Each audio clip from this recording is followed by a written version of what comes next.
আমার রান্না হয়ে গেছে কমপ্লিট। এবার আমি ঢেলে নিলাম, খাওয়া শুরু করব। আর এইদিকে যে স্টেক, সেটাও কমপ্লিট। এটা হচ্ছে খাসির স্টেক, মাটন স্টেক। খাবারটা খাওয়া সেই মজা হয়েছিল। এই গ্রেভিটা এত টেস্টি যে আমি আপনাদের বলে বুঝাতে পারবো না। জীবনের দ্বিতীয়বার ঝিনুক খেলাম। পুরো ভিডিওটা দেখবেন, সবাইকে অনুরোধ। আজকে আমি করতে যাচ্ছি লাইভ বারবিকিউ। এটা হচ্ছে আপনার খাসির পিস, আর এখানে আছে সি ফুড। এটা হচ্ছে চীনাদের স্টাইলে।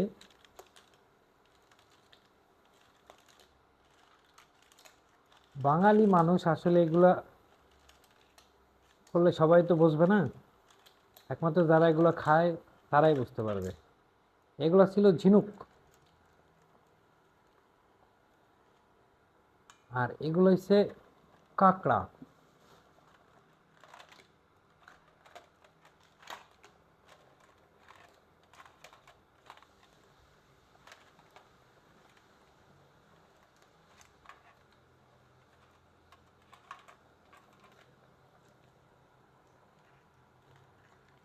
সব লাইভ রান্না হবে, লাইভ খাওয়া দাওয়া।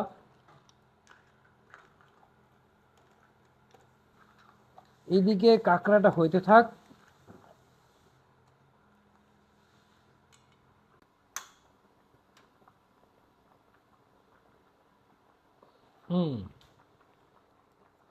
চুলা অন করে দিলাম। চুলাটা গরম হয়ে গেলে এখানে আছে খাসির মাংস, স্টেক, খাসির স্টেক। বিসমিল্লাহির রহমানির রহিম। সব হবে লাইভ। এটা হচ্ছে লাইভ বারবিকিউ।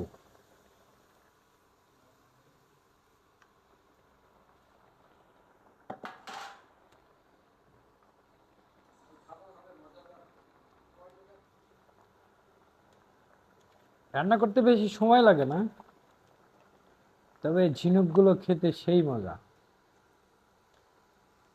কাঁকড়া কালার অলরেডি বদলে গেছে।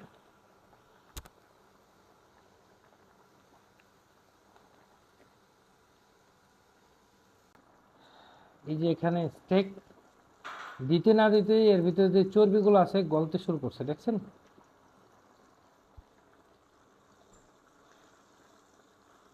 এর ভিতরে বেশি কিছু দেওয়া নাই, শুধু আছে পেপার আর একটু মশলা। এটাই হচ্ছে সেই সিক্রেট মশলা।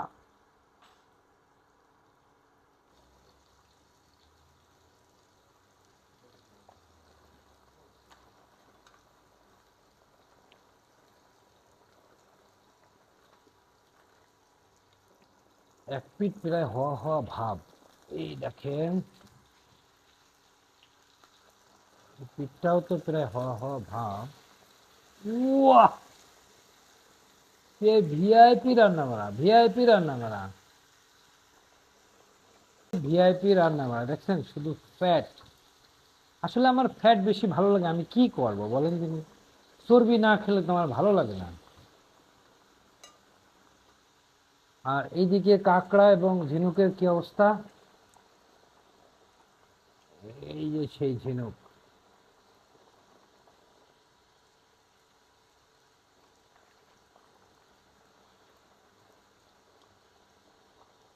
প্রায় হয়ে গেছে। এটা বেশিক্ষণ রাখা যাবে না, বেশি রাখলে লেগে যেতে পারে। খাবার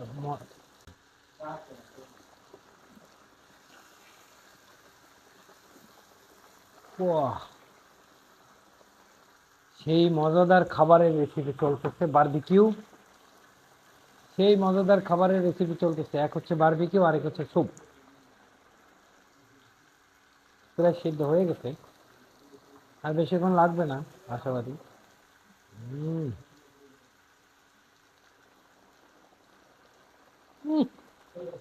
সেই স্বাদ।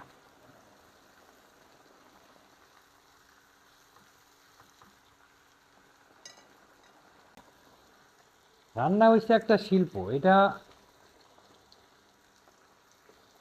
প্রেম করলে যেরকম গার্লফ্রেন্ডের যত্ন করে রাখতে হয়, রান্নাটা হচ্ছে একটা শিল্প। গার্লফ্রেন্ডের মতন যত্ন করে করে রাখতে হবে, খেয়াল করে করে রাখতে হবে, রান্না করতে হবে। মজা করে খেতে গেলে খেয়াল করতেই হবে, অন্য কোনো অপশন নাই।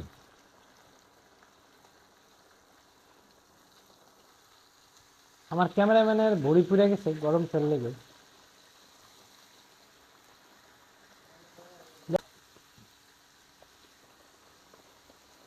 বেশিক্ষণ লাগবে না, রান্না বাড়া প্রায় শেষ, এখনই খাওয়া শুরু করব। আপনার সাথে থাকেন।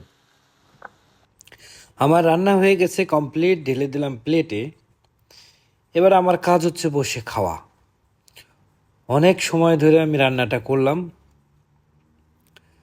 আর আমার এই জায়গাটা একটু মাইক্রোফোনে সমস্যা হওয়ার কারণে রিয়েল সাউন্ডটা নাই, আমার এক্সট্রা সাউন্ড দেওয়া লাগলো। এই হচ্ছে সেই ঝিনুক, কাঙ্ক্ষিত ঝিনুক। আমরা অনলাইনে দেখি ঝিনুকের অনেক উপকারিতা আছে, অনেকভাবে আপনারা ওই কথাটা রিসিভ করতে পারেন। আর যার যেভাবে কথাটা রিসিভ করতে ইচ্ছা করে করেন, সমস্যা নেই। কিন্তু ঝিনুক ভালো জিনিস, খাওয়া যায়, খারাপ না। চপস্টিক দিয়ে আসলে খাওয়ার মজাটা পাবো না, তাই হাত দিয়েই শুরু করলাম। প্রচুর গরম, অতিরিক্ত গরম থাকার কারণে আমি ওইভাবে হাতে নিয়ে যে খাবো সেটা খেতে পারতেছিলাম না। মাটন স্টেক, ওয়াও, একদম তুলতুলে, খুব নরম ছিল মাংসটা। মুখে দিলেই মিশে যাচ্ছে। এত শর্ট সময়ে আমার মাংস এত সুন্দর সিদ্ধ কিভাবে হইল, সেটার একটা সিক্রেট আছে। সেটা হচ্ছে ম্যারিনেট করে রাখছিলাম পেপার দিয়ে। কম করে হলেও 8 ঘন্টা ম্যারিনেট করে রেখে দিতে হবে। তারপর বাইরে রাখলে হবে না, আপনি নর্মালি ফ্রিজে নর্মালি রেখে দিলেই চলবে। মাংসটার ভিতরে মশলাটা সুন্দরভাবে যাবে, আপনার আর কিচ্ছু লাগবে না, শুধু একটু তেল দিলে হয়ে যাবে। তাও আপনার প্রয়োজন মতো, যদি তেল মনে করেন তাই মাংসতে তেল আছে, তেল না দিলেও চলবে। দেখেন এত সফট হয়েছে, আমি আপনাদের সামনেই তো রান্না করলাম, কত সহজ হয়েছে রান্নাটা দেখেন। আর মাংসটা যথেষ্ট সফট ছিল। এবার আমি এখন কাঁকড়া খাবো।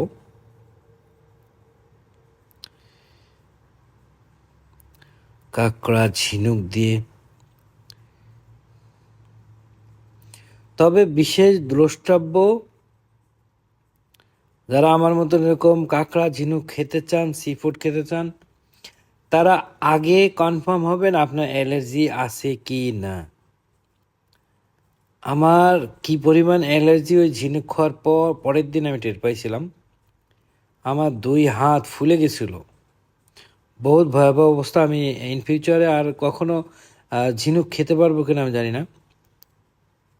দেখেন, আর যে ক্র্যাবটার ভিতর দেখেন কি পরিমাণ মাংস, ক্র্যাবের মাংস যথেষ্ট মজাদার।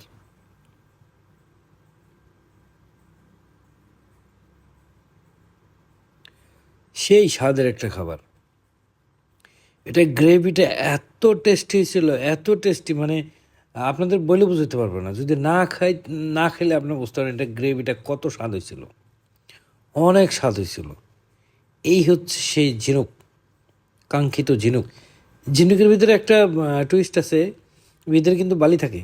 যদি একটু ধোয়া এদিক ওদিক হয় তাহলে কিন্তু আপনার সাথে বালি খেতে হবে। যাই হোক, আমার খাবারের ভিডিও এখানেই শেষ। আমার অডিয়েন্সদের বলি, আজকের ভিডিও এখানেই সমাপ্তি। সবাই ভালো থাকবেন, আল্লাহ হাফেজ।